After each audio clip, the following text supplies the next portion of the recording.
नमस्कार बंधु माने आज आमे आलोचना करिबा ओडिशार एक पवित्र और प्रसिद्ध पर्व जहाकू महाबिसुब संक्रांति बोली मध्य कुहा जाए। एही पर्व काहेकि पालन करा जाए, एहार धार्मिक पौराणिक और वैज्ञानिक महत्व कौन एवं ओडिया संस्कृति रे एहार असली स्थान केउठी, चलंतु एही भिडियो रे सबु किछि खोलामेला भावे जानिबा।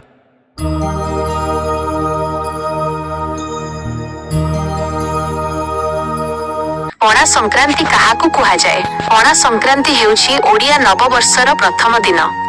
एही दिनरु नूतन वर्षर आरंभ हुए, जहाकू महाबिसुब संक्रांति बोली कुहा जाए। बिसुब शब्दर अर्थ हेउछि समान। दिन और राति एही समय रे प्राय समान होइथाए। एहा सूर्य मेष राशि को प्रवेश करिवार दिन मध्य। पणा संक्रांति काहेकि पालन करा जाए? धार्मिक कारण। एही दिन भगवान हनुमानଙ୍କ जन्मदिन भावे पालन करा जाए। सेही पाई एहाकू हनुमान जयंती मध्य कुहा जाए। लोके एही दिन मंदिर को जाई पूजा करंती। भगवान को पणा भोग दिया जाए। पौराणिक कारण। पौराणिक कथा अनुଯାयी एही दिन रे नूतन शुभ शक्तिर आगमन हुए। मनुष्य जीवन रे सुख शांति और समृद्धि पाई एही पर्व को शुभ मना जाए। प्राकृतिक कारण। एही समयरु ग्रीष्म ऋतु आरंभ हुए। एबे तापमात्रा बढ़िबा को लागे। शरीर को ठंडा रखिबा पाई पणा पीबार प्रथा रहिछि। एहा हम स्वास्थ्य पाई मध्य उपकारी। पणा कण? पणा हेउछि एक प्रकार ठंडा पानीय, जहा बेल फल, गुड़, पानी, दही, फल आदि मिसाई तैयारी करा जाए। एहा शरीर को ठंडा रखे, तापघातरु रक्षा करे, शक्ति दिए। वसुंधरा थाली पानी ढाइबा प्रथा। पणा संक्रांतिर एक विशेष परंपरा हेउछि वसुंधरा थाली। गछ तले एक माटीर घट रखा जाए, ताहारु धीरे धीरे पानी झरे।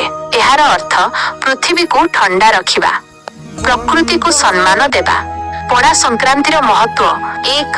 स्वास्थ्य दृष्टिरु ग्रीष्मरु रक्षा, शरीर को हाइड्रेट रखे, शक्ति बढ़ाए। 2. सामाजिक महत्व: लोके एकाठी होई पर्व पालन करंती, संपर्क मजबूत हुए, समाज रे एकता। 3.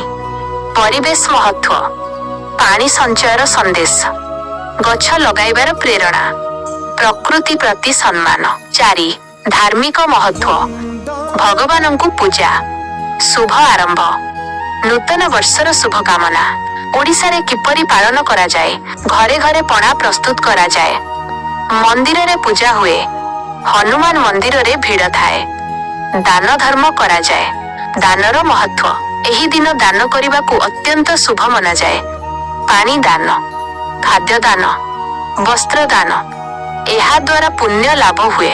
वैज्ञानिक दृष्टिकोण: ग्रीष्म रे शरीरर पानी कमी जाए, पणा पीले शरीर ठंडा रहे, शक्ति मिले। एहा आम पूर्वजंकर एक ज्ञानमय परंपरा।